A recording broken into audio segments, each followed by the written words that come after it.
Hi guys, நம்ம இப்போது types of function பார்க்க போகிறோம். டைப்ஸ் ஆஃப் ஃபங்க்ஷனில் ஃபஸ்ட்டு பார்க்க போகிற function one to one function. One to one ஃபங்க்ஷனை நம்ம இன்னொரு நேமும் சொல்லுவோம், அது இன்ஜெக்ஷன் ஃபங்க்ஷன்.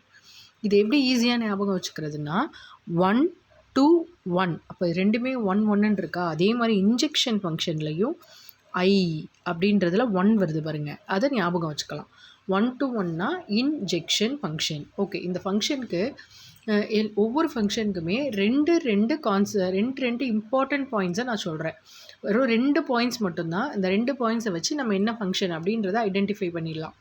இப்போது நான் ஆல்ரெடி சொல்லிட்டேன், இது டொமைன், இது கோடொமைன் அப்படின்னு சொல்லிட்டேன் இல்லையா.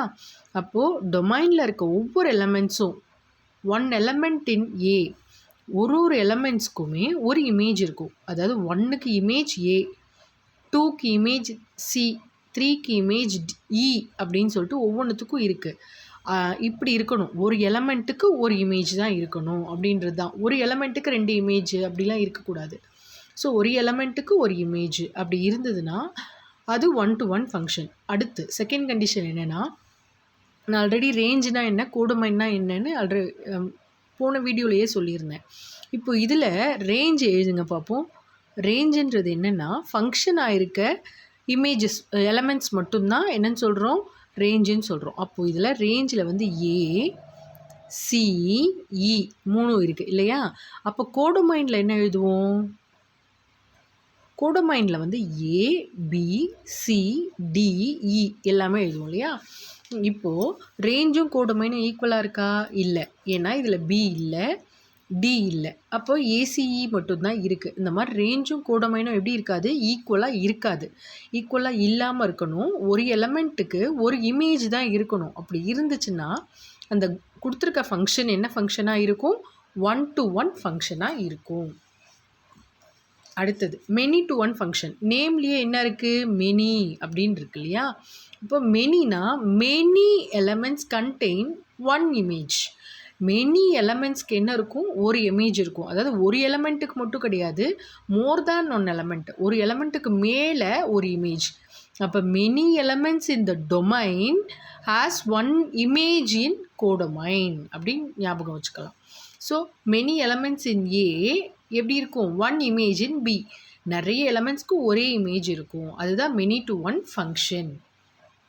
அடுத்தது நம்ம பார்க்க போகிறது ஆன் டு ஃபங்க்ஷன். இப்போ இந்த ஆன் டு ஃபங்க்ஷன் என்னன்னு சொல்கிறோம், சர்ஜெக்ஷன் ஃபங்க்ஷன் அப்படின்னு சொல்லலாம். இப்போ ஆன் டு ஃபங்க்ஷனோட எக்ஸ்ப்ளனேஷன் என்னென்னா, டொமைனில் இருக்க ஒன்று அல்லது 2 எலமெண்ட்ஸ்க்கு ஒரு இமேஜ் இருக்கலாம். 1 அல்லது 2 எலமெண்ட்ஸ். இப்போ பி, டி ரெண்டுத்துக்கும் என்ன இருக்குது, இமேஜ் 2ன்னு இருக்கு இல்லையா. ஸோ இது வந்து 2 எலமெண்ட்ஸ்க்கு ஒரு இமேஜ் இருக்கலாம். So 1 or 2 elements in x, அதாவது டொமைனில் 1 இமேஜ் இன் பி, அதாவது பியில் இருக்கிற ஒரு எலமெண்ட்டை இமேஜாக இருக்கும். இப்போ பி, டி அப்படின்றதுக்கு ஒரு எலமெண்ட் இருக்கு இல்லையா, அதே மாதிரி. இப்போ இதுக்கு இன்னொரு என்ன கண்டிஷன்னா, range is equal to codomain. இப்போ ரேஞ்ச் என்னன்னு பார்ப்போம். ரேஞ்சுன்றது என்ன, 1 2 3. அதே மாதிரி கோடொமைன்ன்றது என்ன, 1 2 3. அப்போ ரெண்டுமே மாறலை. அப்போ ரேஞ்சும் எப்படி இருக்குது, 1 2 3 தான் இருக்குது. கோடொமைனும் எப்படி இருக்குது, 1 2 3 தான் இருக்குது. ஸோ ரேஞ்சும் கோடொமைனும் ஈக்குவலாக இருக்கணும், செகண்ட் கண்டிஷன். ஃபஸ்ட் கண்டிஷன் என்ன, 2 எலமெண்ட்ஸ்க்கு மேலே 1 இல்லைன்னா 2 எலமெண்ட்ஸ்க்கு ஒரே இமேஜ் இருக்கணும். அடுத்தது ரேஞ்சு கோடொமைனுக்கு ஈக்குவலாக இருக்கணும் அப்படின்றது ஆன் டு ஃபங்க்ஷன். இப்போ அடுத்தது 1 to 1 ஆன் டு ஃபங்க்ஷன். இப்போ 1 to 1 ஆன் டு ஃபங்க்ஷன்னா என்னென்னா, 1 to 1ஓட கண்டிஷன் ஃபஸ்ட் கண்டிஷனும் ஆன் டுவோட செகண்ட் கண்டிஷனும் இதில் சாட்டிஸ்ஃபை ஆகும். அப்போ 1 to 1ஓட ஃபஸ்ட் கண்டிஷன் என்ன, ஒரு எலமெண்ட் இருக்குது ஃபஸ்ட்டு செட்டில் இருக்கிறதுக்கு ஒரு இமேஜ் தான் இருக்கணும் அப்படின்றது. அப்போ இங்கே ஒரு எலமெண்ட் எக்ஸுனா 2 தான் இருக்கணும், ஒய்னா இங்கே ஒரு எலமெண்ட்டு, இசட்டுனா 5. இப்போ எக்ஸுனா எக்ஸுக்கும் ஒய்க்கும் ஒரே இமேஜ் இல்லை. அந்த மாதிரி இல்லாமல் ஒவ்வொரு எலமெண்ட்டுக்கும் ஒவ்வொரு யூனிக் இமேஜஸ் இருக்குது. அப்படி இருக்கணும். அடுத்தது ரேஞ்சும் கோடொமைனும் ஈக்குவலாக இருக்கணும். அப்போ இங்கே ரேஞ்ச் என்ன, 1 2 5. அதே மாதிரி இங்கே கோடொமைனும் என்ன, 1 2 5. இப்படி ஈக்குவலாக இருந்துச்சுன்னா அது என்ன function, 1 to 1 on to function. 1 to 1னா என்னன்னு சொன்னேன், இன்ஜெக்ஷன் ஃபங்க்ஷன்னு சொன்னேன். ஆன் டுனா என்ன சொன்னேன், சர்ஜெக்ஷன் ஃபங்க்ஷன்னு சொன்னேன்.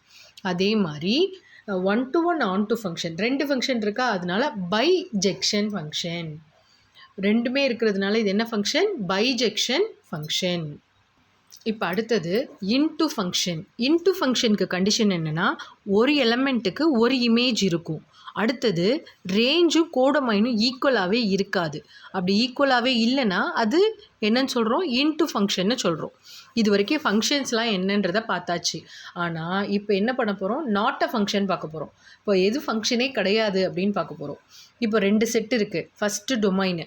டொமைனில் இருக்க ஒரு எலமெண்ட்டுக்கு 2 இமேஜ் இருந்ததுன்னா அது நாட் அ ஃபங்க்ஷன். ஒரு எலமெண்ட்டுக்கு 2 இமேஜ். ஃபார் எக்ஸாம்பிள், இப்போ நம்ம இருக்கோம், நமக்கு எத்தனை டேட் ஆஃப் பர்த் இருக்கும், ஒரே ஒரு டேட் ஆஃப் பர்த் தான். இதுதான் நம்மளோட நேம்னு வச்சுக்கோங்களேன். இது நமக்கு டேட் ஆஃப் பர்த். நமக்கு எத்தனை டேட் ஆஃப் பர்த் இருக்கும், 1 தான் இருக்கும். ஒருத்தவங்களுக்கு ஒரே ஒரு டேட் ஆஃப் பர்த் தான் இருக்கும். அதுலேயே இன்னொரு டேட் ஆஃப் பர்த் போச்சுன்னு வச்சுக்கோங்களேன், அது நாட் அ ஃபங்க்ஷன். புரியுதா? இப்போ அடுத்தது, இப்போ நம்ம இங்கே நிற்கிறோன்னா நம்மளோட நிழல் என்ன இருக்கும், ஒரே ஒரு நிழல் தான் விழும். இன்னொரு நிழல் விழுமா? விழாது. அப்போது அந்த மாதிரி ஒருத்தவங்களுக்கு ஒரு இமேஜ் தான். இப்போ 2 இமேஜ் வந்துச்சுன்னா அது நாட் அ ஃபங்க்ஷன். இது ஒரு கண்டிஷன். அடுத்தது இன்னொரு என்ன நாட் அ ஃபங்க்ஷன்னா, இப்போ ஒரு செட்டு ஏ ஒரு செட்டு பின்னு எடுத்துக்கிறோம். இங்கே 1 2 3 4ன்னு இருக்குது. இங்கே ஏ பின்னு இருக்குன்னு வச்சுக்கோங்க. இப்போ 1லேருந்து ஏக்கு போகுது ஃபங்க்ஷன். அதே மாதிரி 2லேருந்து ஏக்கு போகுது ஃபங்க்ஷன். இந்த மாதிரி போகலாம். ஒரு இமேஜ் 2 பேருக்கு இருக்கலாம். அதாவது ஒரு டேட் ஆஃப் பர்த் எத்தனை பேர் வேணாலும் பிறக்கலாம். ஆனால் நமக்கு ஒரே ஒரு டேட் ஆஃப் பர்த் மட்டும்தான் இருக்கும் இல்லையா? அடுத்தது ஒரு ஃபங்க்ஷன், ஒரே ஒரு ஃபங்க்ஷன். அடுத்தது 3ன்றது பீன்ற ஃபங்க்ஷனுக்கு மட்டும்தான் போகுது. அடுத்து நமக்கு ஒன்று இருக்குது, இன்னொன்று இருக்குது. என்னது அது? 4ன்ற எலமெண்ட்டுக்கு எந்த ஒரு இமேஜுமே இல்லை. அப்போ இமேஜ் இல்லாததுனால இது நாட் அ ஃபங்க்ஷன்.